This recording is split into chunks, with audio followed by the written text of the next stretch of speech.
Okay, guys, we're live. Thank you so much for joining us again for Environmental Social Justice. So again, we're talking about wildfires and the fact that it's just too hot outside. So introducing Joel Vendette, realtor with Compass Realty, and Miss Joy Langford, who is an environmental consultant. So between the three of us, we have a pretty good wealth of knowledge talking about the environment and climate change and also public policy. One of the things I want to talk about was it's getting too hot. And by meaning it's getting too hot is we are pumping way too much contamination into our atmosphere. And as a result, climate change. So there are climate deniers, that people saying that being hotter is actually a good thing because crops are growing. Absolutely, crops are growing, vegetation is growing, and the problem with that is it's drying out because we have droughts going on simultaneously, things catch on fire, and then we have more fires, larger fires, which is what we're seeing now. Maintaining forests would be great. We just don't have the infrastructure right now to do all of it. Controlled burns, people have differing views. Firefighters believe in them. They think controlled burns should happen. They've been going on since we had Native Americans living here. But then you have environmentalists that say we should leave things natural. So that in itself is a debate. So one of the early comments we actually had before the show started was with friend Rad, who said that California had a lot less fires before Clinton changed the logging rules. Not too familiar with what the logging rules are. I don't know if that means that they stopped logging or increased logging or changed how the logging industry was able to harvest forests. So I probably need a little more information on that. If Rad's on, if you could add to it. But one of the things I read recently was zombie fires. That is kind of it's not a new phenomenon, it's just happening more frequently, where we have fires in the Arctic that are burning in the spring and summer. And then as winter comes and the snow hits, it gets buried and then it starts to burn the peat layer. So when you have that smoldering peat layer buried under ice, it acts as an insulator. And what happens is come spring and summer again, it just bursts right back up. So like a zombie, it's coming back to life. Again, not a new phenomenon, but they just renamed it something cool. Troy, do you have any, I know you're heavily involved in public policy, you're heavily involved with the government. Are there any new developments? I know we've asked this before, but it's getting really bad. I mean, really, really bad. And I'm not asking government to fix it, but, and we can't hear you. Are you on mute? Can't hear you. You're on mute, sweetie. Sorry, I had to take the earpiece out. Okay, gotcha. Apologies if there's any echoes to this, but yeah, we're just trying to figure out what we're going to do with the fires here in California.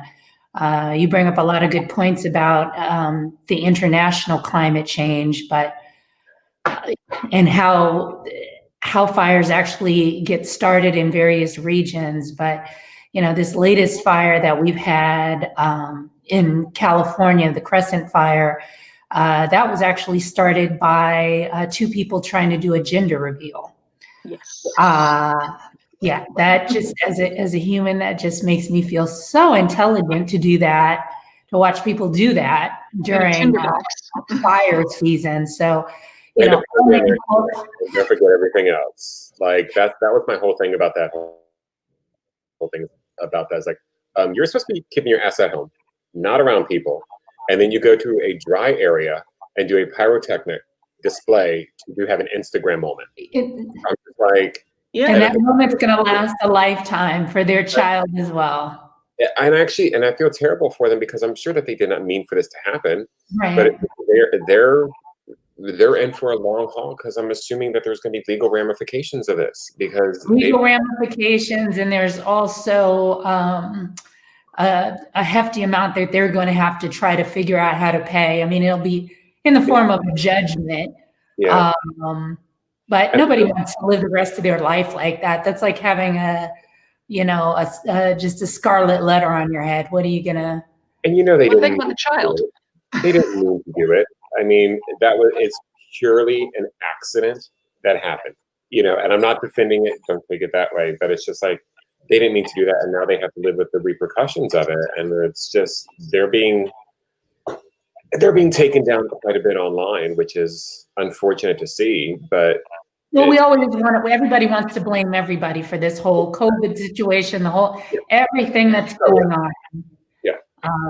You know, I got a bunch of angry friends that are worried about bills and people who just used to be the nicest, most compassionate people, but you know, everybody's nerves are on level 12. Well, I think You know, the Instagrammer, sorry, the Instagrammer who actually says that she started the whole gender reveal thing actually came out and just said, "Stop them, enough." I saw that. Yeah. It's just too much. I think she started with just a cake. Yeah, it was just a cake. But And that's the thing. I never even heard of, I mean, other than 5 years ago, gender reveal parties didn't exist. It was, you go to your doctor, you say, do you want to know that? I mean, I don't have kids, so, you know, some people immediately dismiss me from the conversation. Yeah. But, I mean, I don't know. It was one of those things like, do you want to know the gender? Yes or no? Yeah. Yes. Okay. The doctor tells you. No, you wait until you give birth. I mean, there wasn't, I think, honestly, personal opinion, I think a lot of people do the gender reveal party so they can get more presents. it was, we live in a culture where everybody wants to have a photo op. They want to be famous online. And I think that's kind of what started this whole thing, unfortunately. And now I genuinely feel bad for these people because they are going to be raked over the coals for years over over what was honestly an accident. But that accident, it's just, yeah. And what about all of the people? Did you see all of the people trying to, after this holiday weekend, being airlifted out of campgrounds? Yeah. It's. Imagine being told shelter in place at a campground when there's only one way in and out. I mean, they were just showing firefighters were they were getting trapped in these areas as well. It's like, it's just, yeah. And that's also diminishing the resources to fight the fires. Now we're, you know, because people come first. I mean, the firefighters I've spoken to, it's like people, property, environment. That's the order it goes in. So they're going to protect the person first, the property second, they're going to protect the environment third. So if people are in danger, I mean, camping, I haven't done it in a while. I mean, I lived my entire undergraduate and graduate career looking at rocks and sleeping in dirt. I'm a little over it personally, but I know people love camping, being out in the wilderness. But I think, yeah, Joel's like, hell's no. But right now, when everything's on fire, I can't think of, I just personally doesn't appeal to me. I mean, can't think of a worse time to go. What was that? I can't think of a worse time to go camping than with everything that's going on now. Yeah. No, I just don't. It's just that I didn't realize there were over 28 fires. At least 28 fires happening right now? Mm-hmm. We've burned 2 million acres so far this season. We're not even in the heart of the fire season yet. We just started. At all. And then wait. It's kind of early for fire season. Yeah. Gets earlier and earlier every year. And then that's because the longer, drier season. So longer season, drier, more growth. Exactly. More fires. Yeah. And it just goes back to, I mean, it's not an immediate, so everyone's like, how do we fix it? How do we fix it? We can't get the government to fix it because honestly, it's not their responsibility. We have to take care of ourselves. Simultaneously, production, manufacturing, plastics, greenhouse gases, all of that stuff. Maybe we just use less. Maybe we go back to the way our grandmothers, you know, did things and use stuff we have and, you know, have a victory garden. I'm desperately trying to grow a garden. You've seen what I've done. It's really ugly. What? A victory garden started in World War II where people grew their own fruits and vegetables because supplies were limited due to rationing. That's fair. So, and it's hard. I'm getting better, but I suck as a gardener. I really do. I mean, Martha Stewart would kick my ass. It is ugly. I've got more dirt than I have green. The green I have, the bugs love it. There are no leaves. I've got stems with like a pepper at the end. It's just, I don't know what I'm doing wrong, but that's aside from the point. So, I don't know. I mean, Joy, you did a beautiful Zen garden, and that's drought tolerant. So anyone who wants to see Joy's garden, it's all over her social media, Joy Langford. So you can go to her LinkedIn, you can go to her Instagram, you can go to her Facebook. Beautiful garden, mostly stones and rocks, some greenery in there, lovely fountain, recycled water. Great job, and drought tolerant. We did get a comment. Oh, we did. In defense of campers, this is from my friend Carrie, who I've known since Boston University, our first camping trip together as geologists. So in defense of campers, often book a site months in advance and some camp all summer. It's not like they said, let's go camping in a firestorm, although Martha Stewart could kick your ass. Yes, I know Martha Stewart could kick my ass. Although I'm still in love with Martha Stewart, have been since the early 90s. So yeah, some people do book months in advance. And those are the reasons. Oh, let me add that. Carrie is one of the few responsible campers. What does that mean? There are responsible people who actually do this regularly and they know what to do. But I think right now we've got a lot of people echoey, aren't I? You're echoing. It's okay. Meh. My tech last year was all messed up. Don't worry about it. But it's like, there are the people who camp regularly. They know what they're doing. They're very responsible with it. But I think right now we have a lot of people who just want to get out of their damn house. Yes, and those are the people that go glamping and bring electricity, bring generators, because God forbid you have to have your electricity. I mean, I knew guys that would joke saying they'd bring a couple generators, a couple TVs, a couch. I'm like, that's just dumb. I mean, yeah, it's not camping. I don't know what that is. That's not even glamping. But again, responsible camping. So there was a fire that shut down the PCH yesterday. I watched it live. A friend, Fireball, who's a car guy, he got stuck in the traffic, so I followed it pretty closely.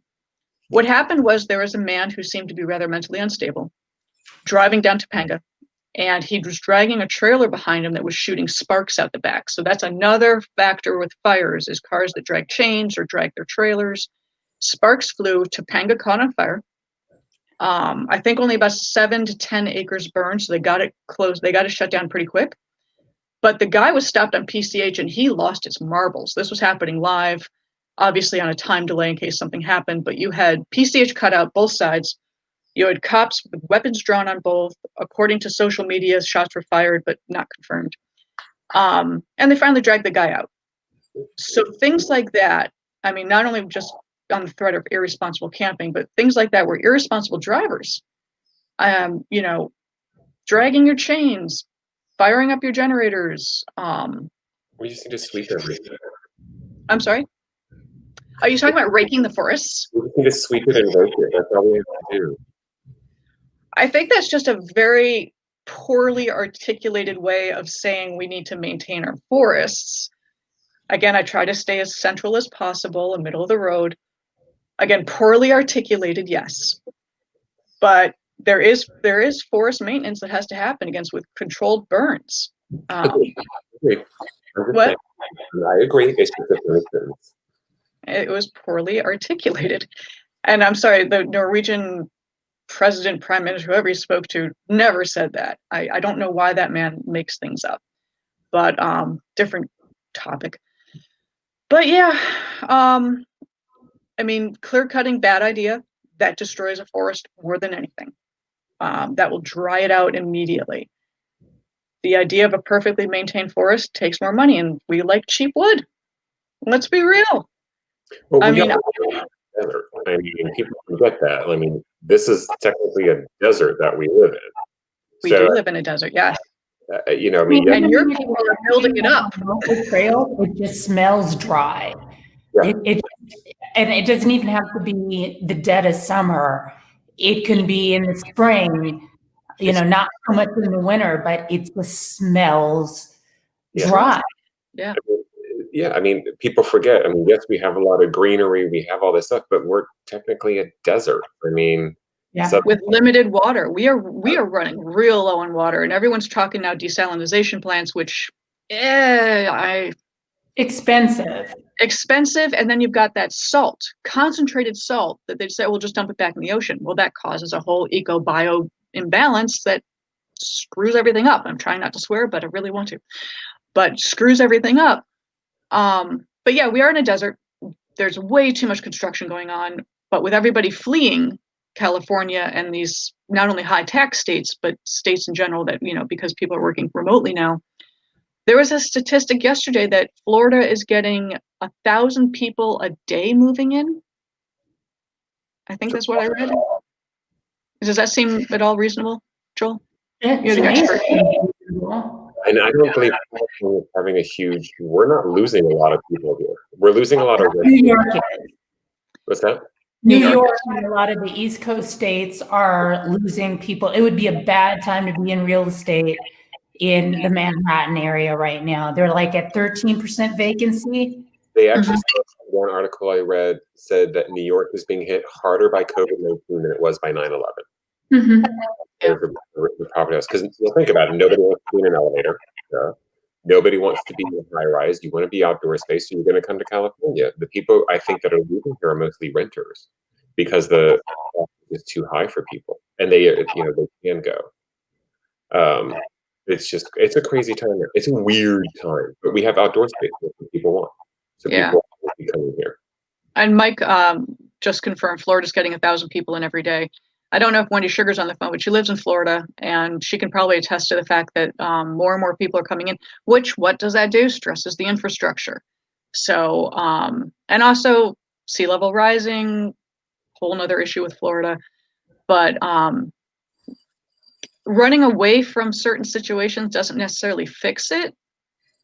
One of the things I loved with sea level rising, there's a professor at UC Santa Cruz, Mike Beck, came up with great research to install coral reefs, mangroves to help with surges.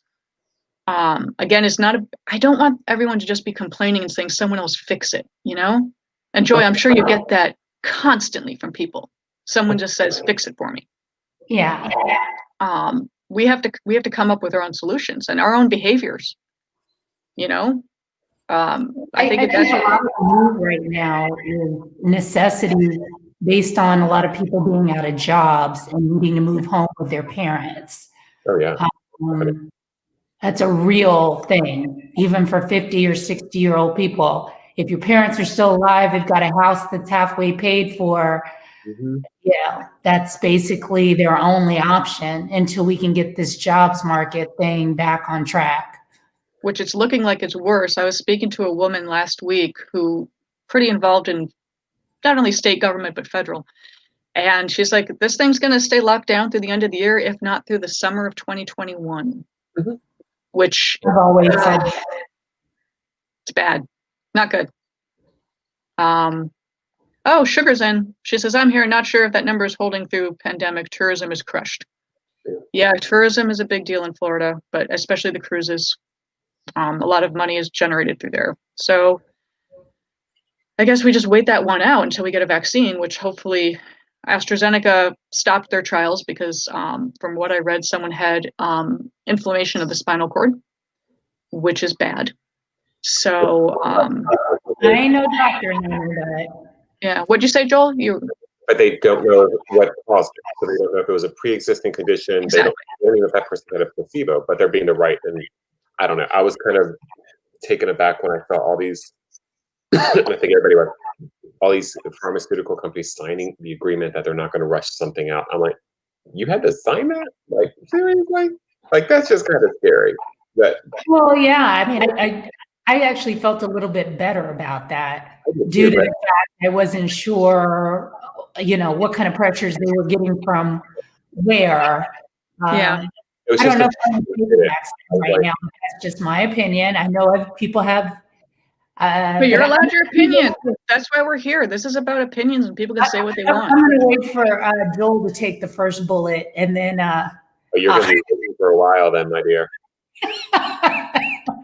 Yeah, but that's just it. I mean, it was just kind of scary to me that these companies felt the need that they had to let people know that they're going to work to protect them. Like, that was just kind of, okay, that's just said a lot. I was like, that just tells me a lot right there, but whatever. But no, I mean, all these industries, I mean, we're going to be shut down for a long time. I mean, what is it? They're saying Sturgis just brought out over that bike rally, had over almost 250,000 people got infected in some shape or form as a result of that. So everybody's fighting the science, they're fighting this, but that's the number that got released was about 250,000 people got infected as a result of that, or the cases stemming from it. So yeah, we're in it for the long haul. We're in it for the long haul. The thing that bothers me is the industries that are going to die from this. So restaurants are suffering, but think about tattoo parlors. They cannot open. Nail salons cannot open. Spas cannot open. Nail salons are outdoors. Yeah, but it's not going to be sufficient enough for them to maintain staying open. I mean, music venues, those are we're going to see a lot of that. The entire gig industry, the music industry. No one can do a concert. I know they're doing drive-in concerts or something. There's no I don't money. know. But yeah, And it's So like, There's absolutely no revenue for that. And, you know, my case study in the district that I work in will be what happens with the Rams Stadium as well as the Clippers Arena. I could not possibly see them opening up for people until 2022. there's They're a great, really, the Rams Stadium next week, but it's not open to the public, I guess, just to showcase it. But I really put my money on 2022, if not longer. These vaccine tests better show some sort of moxie. If not, I don't see brand new multi-billion-dollar stadiums that are just going to be sitting in the middle of the hood, empty. For the prostitutes on Prairie Avenue to walk by. And I don't know what they'll be soliciting with closed, stadiums,